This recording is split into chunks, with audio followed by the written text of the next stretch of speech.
Assalamu alaikum students.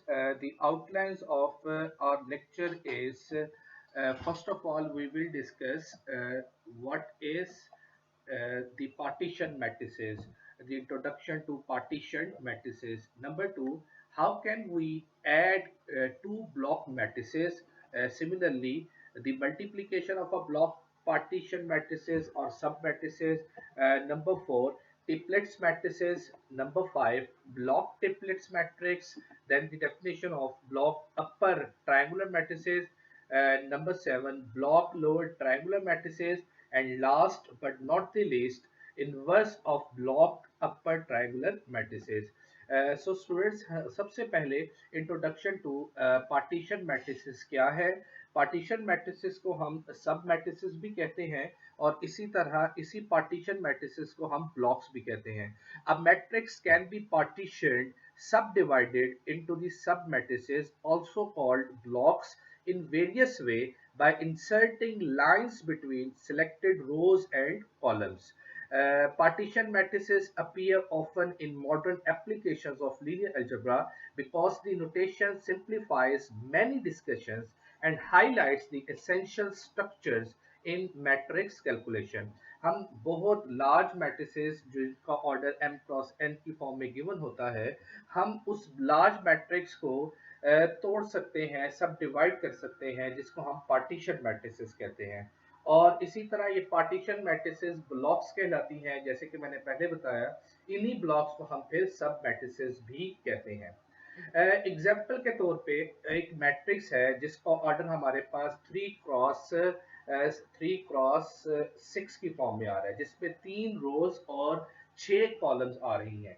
इस एक matrix को हमने पार्टीशनड किया है, इसकी सब मैट्रिसेस बनाई हैं इस तरीके के साथ कि हमारे पास मेजरली 3 तरीके होते हैं जिन्हें हम जिसके जरिए हम पार्टीशन मैट्रिसेस बना सकते हैं, जिसके हम फर्दर भी डिस्कस करेंगे। फॉर एग्जांपल, अगर मैं आपको यहाँ पे हाईलाइट करूँ तो ये एक हमारे पास मैट्रिक्स थी जिसका ऑर्डर हमारे पास यहाँ पे आ रहा था three cross three cross six की फॉर्म में। हमने क्या किया कि हमने इस पहली मैट्रिक्स को हमने एक इसकी लाइंस ड्रॉ कर दी। दो फर्स्ट एंड सेकंड रोज के बाद एक लाइन है और इसी तरह फोर्थ कॉलम के बाद एक लाइन है और फिफ्थ कॉलम के बाद हमने एक लाइन को ड्रॉ कर दिया।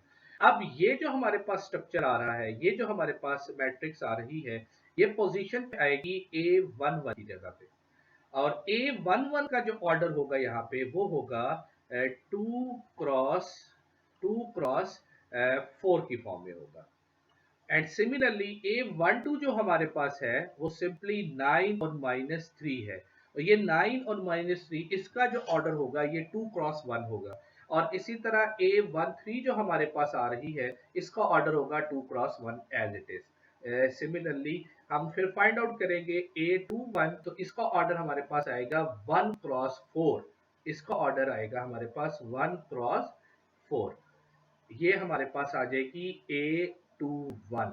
और 7 1 क्रॉस 1 और इसी तरह A23 जो होगी वो -4 की फॉर्म में आ जाएगी। सो हमने क्या किया, हमने 3 क्रॉस 6 एक मैट्रिक्स की पार्टीशन कर दी। हमने इसको ब्लॉक्स में तकसीम कर दिया, इसकी सब मैट्रिसेस बना दी, और सब मैट्रिसेस का जो ऑर्डर आएगा हमारे पास वो अब जो कि मैट्रिसेस के ऊपर मुश्तमिल होगा वो है जी 2 क्रॉस 3 की फॉर्म में। जस्ट फॉर अंडरस्टैंडिंग कि यहाँ पे हमारे पास दो जो है वो रोज की फॉर्म में मैट्रिसेस आ रही हैं और 3 कॉलम्स की फॉर्म में मैट्रिसेस जो है वो अपीयर हो रही हैं। सो इसी तरह सबसे पहले हमारे पास आता है addition of partition matrices.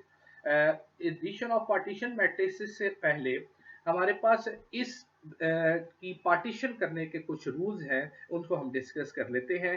Partition ए का एक तरीका कार ये है, जैसे कि हमने भी एग्जाम्पल नंबर 1 में देखा, हम रोज और कॉलम वाइज जो है एक मैट्रिक्स की पार्टीशन कर सकते हैं, उसको ब्लॉक्स में तकसीम कर सकते हैं, उसकी सब मैट्रिसेस बना सकते हैं। जैसे कि यहाँ पे अभी एक पार्टीशन ए के लिहाज से ये वाली जो है, इसमें अब हमने जो है ये A11 2 1 1 ये है मैट्रिक्स A11। अब इसका ऑर्डर है 2 क्रॉस 1, और इसी तरह A12 A13 A22 A23, इसका जो मैट्रिक्स है वो है जी A12, और इस A12 का अब जो ऑर्डर है वो 2 क्रॉस 2 है। ये अब स्क्वेयर की फॉर्म में आ रही है, n×n की फॉर्म में आ रही है। इसी तरह A21 हमारे पास जो आ रही है वो एलिमेंट नंबर एंट्री जो है A31 A41 A51, इसका ऑर्डर जो आएगा A21 का जो ऑर्डर आएगा वो 3 क्रॉस 1 की फॉर्म में होगा। और इसी तरह लास्ट जो है A22, ये हमारे पास है ये वाली मैट्रिक्स, और इसका ऑर्डर आएगा 3 क्रॉस 2 की फॉर्म में। इसका जो ऑर्डर आएगा वो 3 क्रॉस 2 की फॉर्म में होगा। सो ये एक तरीका जिसको हमने अभी एग्जांपल देखी थी, हम इसी तरह एक मैट्रिसेस को पार्टीशन वाइज जो है वो लिख सकते हैं। इसी तरह हमारे पास सेकंड जो तरीका है वो रो कॉलम वाइज हम इसकी जो है वो सब मैट्रिसेस बना सकते हैं, ब्लॉक्स बना सकते हैं। जैसे कि यहाँ पे जो है वो गिवन है, ये अगर ये मैं बी और सी दोनों को हाईलाइट करूं, सो ये पहला जो है ये कॉलम वाइज हमने से मैट्रिक्स को सब मैट्रिसेस में कन्वर्ट कर दिया, और इसी तरह पार्टीशन सी के अंदर हमने रो वाइज जो है वो पार्टीशन मैट्रिक्स जो है वो बना ली है। अब इसका ऑर्डर हमारे पास था 5 क्रॉस 3 की फॉर्म में, और इसका ऑर्डर था हमारे पास 5 क्रॉस 3 की फॉर्म में। हमने कॉलम में जब इसकी ब्लॉक्स बनाए तो हमारे पास ये C1 C2 C3 आ गया, A11 A21 A31 A41 A51, ये कॉलम 1 आ गया। और इसी तरह रो वाइज आप देखें तो A11 A12 A13 हमारे पास R1 आ गया। अब यहाँ पे आई जे आई, इसमें आप अगर आप देखें तो जो आई है जो रोज को रिप्रेजेंट कर रहा है वो चेंज होगा, और जे जो है वो कांस्टेंट रहेगा। जबकि रो वाइज हम जब देखते हैं तो हमारे पास आई कांस्टेंट रहता है और जे जो है वो चेंज हो रहा है। सो हम इस तरीके कार के साथ पार्टीशन मैट्रिक्स जो है वो बनाते हैं। अब नेक्स्ट है addition of a block matrices. If matrices A and B are the same size and are partitioned in exactly the same way, then it is natural to make the same partition of the ordinary matrix sum A plus B।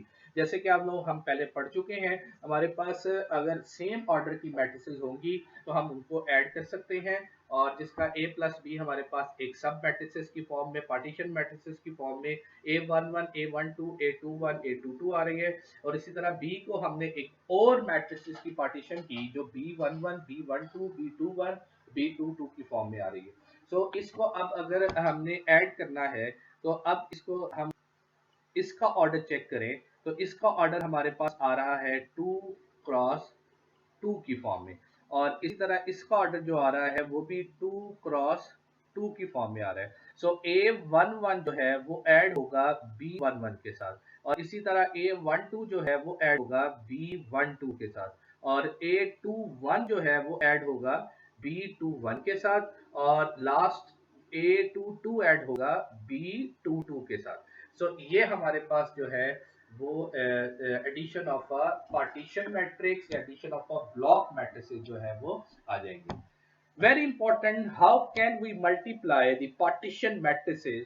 How can we find the multiplication of block matrices? So ये बहुत important है कि हम block matrices की multiplication किस तरह करेंगे। ए एक पार्टीशन मैट्रिक्स की फॉर्म में हमारे पास गिवन है A11 A12 A21 A22 A31 A32, और बी भी एक पार्टीशन मैट्रिक्स की फॉर्म में हमारे पास गिवन है B11 B12 B21 और B22।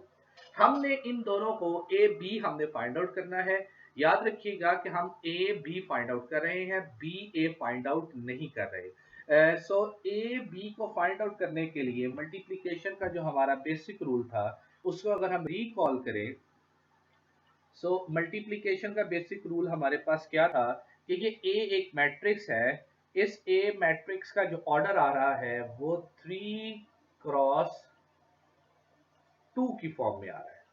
3 रोज और जो है वो 3 रोज और 2 कॉलम्स है, जबकि बी का जो ऑर्डर आ रहा है वो 2 क्रॉस की फॉर्म में आ रहा है। सो रो इंटू कॉलम्स उसी वक्त हो सकते हैं मल्टीप्लाई जब पहली मैट्रिक्स के नंबर ऑफ कॉलम्स दूसरी मैट्रिक्स के नंबर ऑफ रोज के साथ बराबर होंगे। Number of columns equals to number of rows of second matrix, और फर्स्ट मैट्रिक्स के नंबर ऑफ रोज और सेकंड मैट्रिक्स के नंबर ऑफ कॉलम जो हैं ये मल्टीप्लाई करने के बाद जो हमारे पास रिजल्टेंट आएगा उसका ऑर्डर होगा। सो यहाँ पे आप खुद देख सकते हैं कि इसका जो ऑर्डर है वो 3 क्रॉस 2 है, नंबर ऑफ कॉलम्स यहाँ पे 2 है, और बी जो है हमारे पास इसका ऑर्डर 2 क्रॉस 2 है, इसमें नंबर ऑफ रोज 2 है। इसका मतलब है मल्टीप्लीकेशन जो है वो पॉसिबल है, 2 इक्वल्स टू 2 है। मल्टीप्लाई करने के बाद जो हमारे पास मैट्रिक्स का ऑर्डर आएगा वो 3 क्रॉस 2 आएगा, जिसमें 3 रोज और 2 कॉलम्स होंगे। अब इसी तरह आप देखें तो सबसे पहले हम पहली एंट्री रो वाइज को पहला मल्टीप्लाई करें b1 के साथ, a11 b11 plus a12 b12, ये पहली एंट्री हमारे पास ये आ जाएगी। इसी तरह अब a11 multiply with b first row second column, b12 a12 multiply with b22, ये हमारे पास सेकंड एंट्री आ जाएगी। इसी तरह अब सेकंड रो के अलॉन्ग मल्टीप्लाई करें फर्स्ट कॉलम को इस कॉलम को, तो a21 multiply with b11 plus a22 multiply with 21, ये वाली एंट्री आ जाएगी हमारे पास। और इसी तरह सेकंड रो जो है वो फिर सेकंड कॉलम के साथ मल्टीप्लाई होगी तो ये एंट्री आ जाएगी। लास्ट थर्ड रो में मल्टीप्लाई होना है फर्स्ट कॉलम के साथ, तो ये वाली एंट्री आ गई हमारे पास। फिर इसी तरह सेकंड थर्ड रो मल्टीप्लाई होगी सेकंड कॉलम के साथ, तो ये वाली एंट्री आ जाएगी। अब यहाँ पे देखें 1 2 3 4 5 6 6 कंपोनेंट्स आ रहे हैं, और इनमें 3 रोज, इसका जो ऑर्डर आ रहा है वो 3 रोज 3 रोज और 2 कॉलम्स की फॉर्म में आ रहा है। सो 3 रोज और 2 कॉलम्स हमारे पास रिजल्टेंट की फॉर्म में आ रहे हैं। जैसे कि मैंने पहले बताया था कि number of columns of first matrix is equal to number of rows of second matrix, then multiplication is possible, and first matrix की number of rows cross second matrix की नंबर ऑफ कॉलम्स जो होंगे वो हमारे पास multiply करने के बाद resultant matrix का ऑर्डर आएगा। सो अगर इसी को फर्दर अगर हम जो है वो फर्दर डिस्कस करें तो एग्जांपल के तौर पे हमारे पास एग्जांपल है जिसको पार्टीशन मैट्रिक्स की फॉर्म में हमने लिखा है। ए हमारे पास एक मैट्रिक्स है, इसका जो ऑर्डर था वो बेसिकली 3 क्रॉस 5 था। सो 3 क्रॉस 5 की फॉर्म में 3 क्रॉस 5 की फॉर्म में हमारे पास इसका ऑर्डर आ रहा था, और इसका हमने जो है इसको तोड़ दिया। ये एक मैट्रिक्स है A11, ये एक मैट्रिक्स है A12, यहाँ पे A21 और ये हमारे पास A22। B हमारे पास एक मैट्रिक्स थी, इसका हमारे पास जो ऑर्डर था वो 5 क्रॉस 2 था, तो हमने इसे तोड़ा 3 क्रॉस 2 की फॉर्म में और इसी तरह 2 क्रॉस 2 की फॉर्म में। तो ये बी की पार्टीशन सब मैट्रिसेस जो बनेगी वो B11 B21 आएगी। क्योंकि हमने इसको जो है हॉरिजेंटल लाइन के साथ इसके जो है वो तकसीम की है, ब्लॉक्स बनाए हैं, तो इसलिए ये पहला जो होगा B11 और दूसरा जो होगा B22। इसका कंपोनेंट A11, इसका A12 पहली रो सेकंड कॉलम के लिहाज से, इसका A21 और A22 के लिहाज से आ जाएगा। अब A11 का मैंने पहले बताया इसका ऑर्डर 2 क्रॉस 3 है, इसका ऑर्डर 2 क्रॉस 2 है, इसका ऑर्डर 1 क्रॉस 3 और इसका ऑर्डर हमारे पास 1 क्रॉस 2 की फॉर्म में है।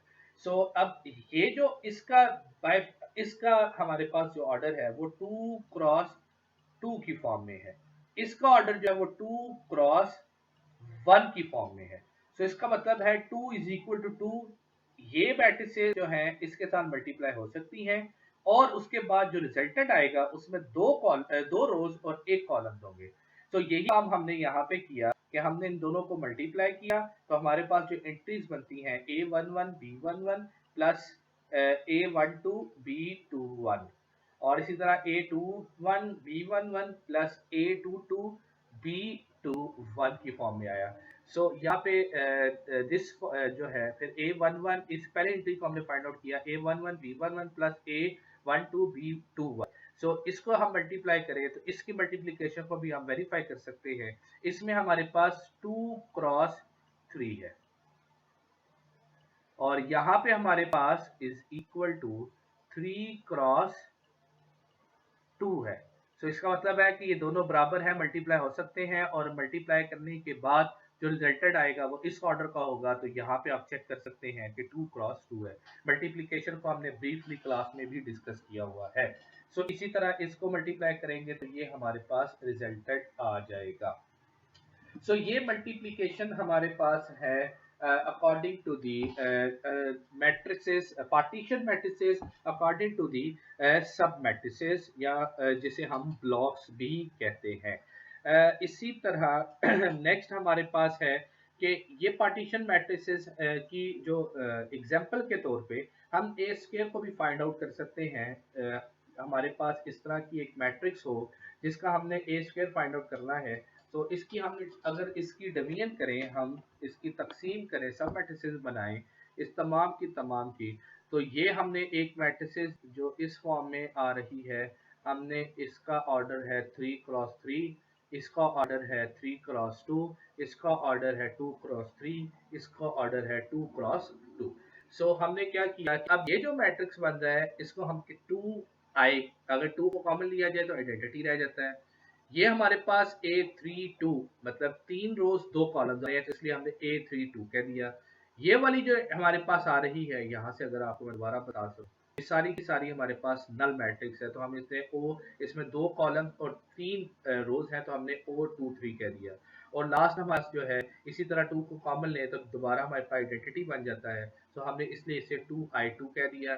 2 मल्टीप्लाई हो रहा है और I2 का मतलब है 2 क्रॉस 2 की आइडेंटिटी। तो ए स्केल को हमने फाइंड आउट करना है, तो हम इन दोनों को मल्टीप्लाई करेंगे, ये हमारे पास रिजल्टेंट आ जाएगा। और इसका फिर हमारे पास हमने मैट्रिक्स की फॉर्म में जो पार्टीशन मैट्रिक्स थी इस फॉर्म में इसको लिख लिया। सो ये हमारे पास बेसिक कॉन्सेप्ट था मल्टीप्लिकेशन का कि हम मल्टीप्लिकेशन को किस तरह फाइंड आउट करते हैं। हमने पहले भी इसको फाइंड आउट किया हुआ है क्लास के अंदर भी। फिर डेफिनेशंस हैं, 3 डेफिनेशन है। और इसके बाद फिर हमारे पास अपर ट्रायंगुलर मैट्रिसेस है, block upper triangular matrices, very important matrices. तो सबसे पहले हमारे पास है Toeplitz matrix, a matrix in which each descending diagonal from left to right is constant is called a Toeplitz matrix और डायगोनल कांस्टेंट। हमारे पास जो मेन डायगोनल होता है उसकी हमारे पास जो एंट्रीज हैं वो कांस्टेंट की फॉर्म में आएगी। तो ऐसी मैट्रिक्स को हम टिपलेट्स मैट्रिक्स कहेंगे, जैसे यहाँ पे हमारे पास ए की फॉर्म में आ रही है। और इसी टिपलेट्स मैट्रिक्स को हम डायगोनल कांस्टेंट मैट्रिक्स भी कहते हैं। इसी तरह फिर ब्लॉक टिपलेट्स मैट्रिक्स है। अब block Toeplitz matrix is basically block triplet matrix in which blocks or blocked matrices are repeated down the diagonals of the matrix is called a block triplet matrix। कि हमारे पास जो diagonal entries है वो repeatedly same आएंगे, तो हम उसे ब्लॉक ट्रिपलेट्स मैट्रिक्स कहते हैं। और similarly block diagonal matrix, a partition matrix A is said to be a block diagonal if the matrices on the main diagonal are square and all other position matrices are 0। सो हमारे पास diagonal matrix क्या है, block diagonal matrix के तमाम की तमाम diagonal matrices जो है, पहली कंडीशन उसके ऊपर यह है कि वो स्क्वायर होनी चाहिए। इसका मतलब है कि वो n क्रॉस n की फॉर्म में होनी चाहिए, n क्रॉस n की फॉर्म में होनी चाहिए। और दूसरी कंडीशन इस पे ये है कि ये जो बाकी तमाम की तमाम एंट्रीज हों वो 0 हों। इसका मतलब है डायगोनल के ऊपर भी तमाम की तमाम मैट्रिसेस 0 हों और डायगोनल के नीचे भी तमाम की तमाम मैट्रिसेस जो है वो 0 हों। सो ऐसी मैट्रिक्स को फिर हम कहेंगे कि ये हमारे पास डायगोनल मैट्रिक्स जो है वो है। सो ये पास है